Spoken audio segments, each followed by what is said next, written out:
नमस्कार दोस्तों, आपका बहुत बहुत स्वागत है आपके अपने चैनल मेरा सफ़र में। दोस्तों, आज मैं आपको सूरज भगवान की कहानी सुनाने वाली हूँ। यह कहानी 12 महीने तक सुनी जाएगी। जो महिलाएं सकरात से लेकर अगली सकरात तक सूरज भगवान की कहानी सुनने का नियम लेती है, वह यही कहानी सुने। सो फ्रेंड, ज़्यादा देर ना करते हुए शुरू करते हैं सूरज भगवान की कहानी। किसी गाँव में एक माँ और बेटी दोनों सूरज भगवान का व्रत किया करती थी। एक बार सूरज जी के व्रत वाले दिन माँ ने बेटी से कहा, मैं पानी लेने जा रही हूँ, तू 2 रोट बनाकर रख लेना। एक छोटा बनाना और एक बड़ा रोट बनाना, जो हम पूरा खा सके, क्योंकि रोट को झूठा नहीं छोड़ते। रोट के आटे में नमक मत डालना, यह अलूणा होता है। माँ पानी भरने चली गई और बेटी रोट बनाने लगी। तभी सूरज भगवान एक साधु बाबा का वेश बनाकर वहाँ आए और भिक्षा मांगने लगे। लड़की ने कहा, मेरी माँ का रोट तो बन गया है, पर मेरा रोट बनेगा, उसमें से आपको दूंगी।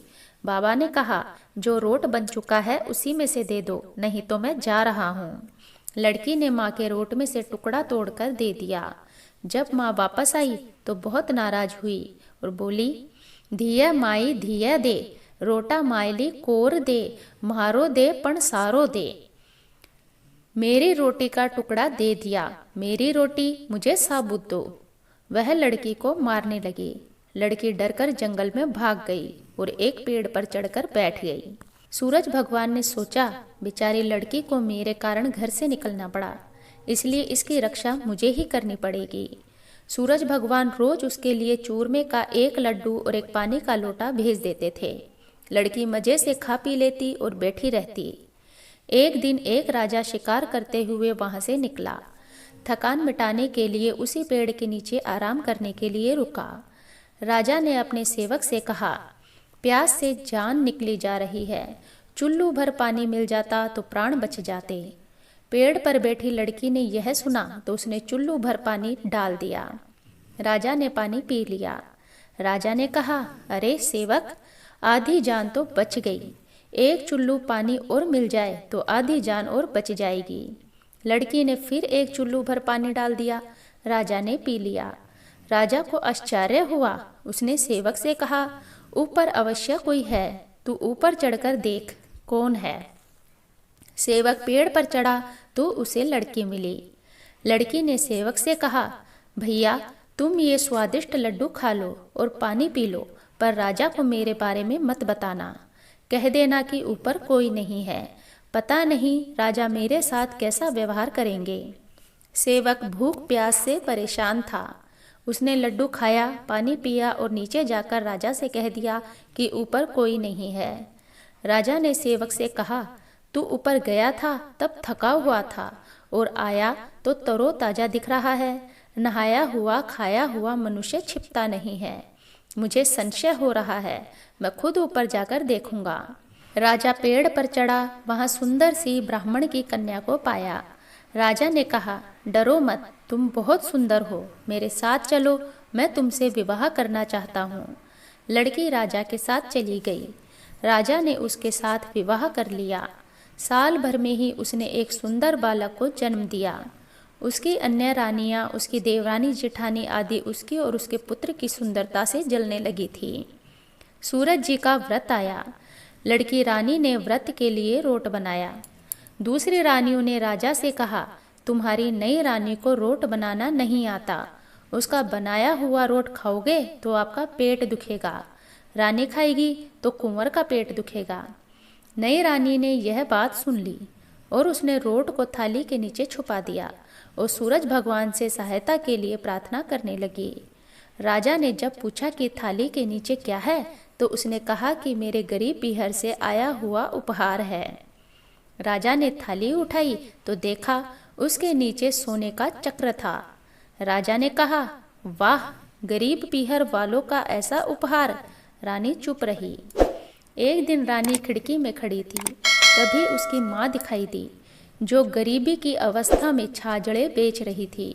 उसने सोचा कि माँ को यहाँ बुला लूँ तो वह यहाँ आराम से रह लेगी। इतने सारे नौकर चाकरों में कुछ भी काम कर लेगी, किसी को कुछ भी पता नहीं चलेगा। उसने माँ को बुलवाया। रानी की माँ आते ही वही बात दोहराने लगी। धिये माई धिया दे, रोटा मायली कोर दे, म्हारो दे पण सारो दे। मेरी रोटी का टुकड़ा दे दिया, मेरी रोटी मुझे साबुत दे। रानी ने सोचा कहीं सबको पता ना चल जाए कि मैंने अपनी माँ को इस तरह महल में बुलवाया है। अगर किसी को पता चला तो मुसीबत हो सकती है। उसने माँ को चुपचाप एक कमरे में रहने को कहा, बाहर से ताला लगा दिया। रानी की देवरानी जेठानी व अन्य रानियों ने राजा से कहा कि तुम्हारी रानी का व्यवहार संदेह पैदा करता है। एक औरत महल में घुसी थी पर वह वापस नहीं निकली। छोटी रानी यह सुन लिया। वह सूरज भगवान से इस विपत्ति से बचाने की प्रार्थना करने लगी। राजा ने वहां आकर उस कमरे की चाबी मांगी। राजा ने कमरा खोला तो वहां सोने की एक मूर्ति खड़ी थी। राजा ने पूछा, यह मूर्ति कहाँ से आई? रानी ने कहा, मेरे गरीब पीहर वालों का उपहार है। राजा ने कहा, तुम्हारे गरीब पीहर से इतने कीमती उपहार आते हैं, मुझे तुम्हारा पीहर देखना है, कल हम वहां चलेंगे। रानी ने फिर सूरज भगवान से मदद मांगी। सूरज भगवान ने कहा कि मैं सवा पहर की व्यवस्था तो कर दूंगा, लेकिन फिर मुझे नगरी में उजाला करने जाना होगा। सूर्य भगवान ने जंगल में माया नगरी बसा दी। महल, झरोके, बाग बगीचे, रिश्तेदार सब माया से बना दिए। महल की रसोई में कई प्रकार के व्यंजन बन रहे थे। सबसे मिलकर खा पीकर रानी ने राजा से वापस चलने को कहा। राजा ने कहा, जल्दी क्या है, थोड़ा आराम कर लो। रानी ने बड़ी मुश्किल से राजा को वापस चलने के लिए मना लिया और वे रवाना हो गए। थोड़ी दूर जाने के बाद राजा को ध्यान आया कि उसकी कटार वहीं रह गई। राजा ने सेवक को कटार लाने के लिए भेज दिया। सेवक वहां गया तो देखा कि वहां जंगल के सिवा कुछ नहीं था। कटार झाड़ी में पड़ी मिली। कटार लेकर सेवक आया और उसने राजा को सब कुछ बताया। राजा को पहले ही शक था। उसने तलवार निकाल ली और गुस्से में रानी को सच बताने के लिए कहा। रानी ने सब कुछ सच बता दिया और सूरज भगवान की कृपा और मदद के बारे में भी बताया। यह सब सुनकर राजा बहुत खुश हुआ और रानी को सूरज रोट का व्रत अच्छे से करने के लिए कहा। रानी का मान और भी बढ़ गया। हे सूरज भगवान, जैसा सुख उस लड़की को मिला वैसा सुख यह कहानी कहने वाले, सुनने वाले को भी प्राप्त हो। बोलो सूरज भगवान की जय। सो फ्रेंड्स, आपको आज की हमारी कथा कहानी कैसे लगी? अगर आपको हमारी कहानी थोड़ी सी भी पसंद आई हो तो प्लीज़ चैनल को सब्सक्राइब कीजिए, बेल आइकन को प्रेस कीजिए, जिससे आपको हमारी आने वाली वीडियो की नोटिफिकेशन सबसे पहले मिल सके। ऐसी ही कथा कहानियाँ सुनने के लिए चैनल के साथ बने रहिए। मिलते हैं नेक्स्ट वीडियो में, तब तक के लिए धन्यवाद।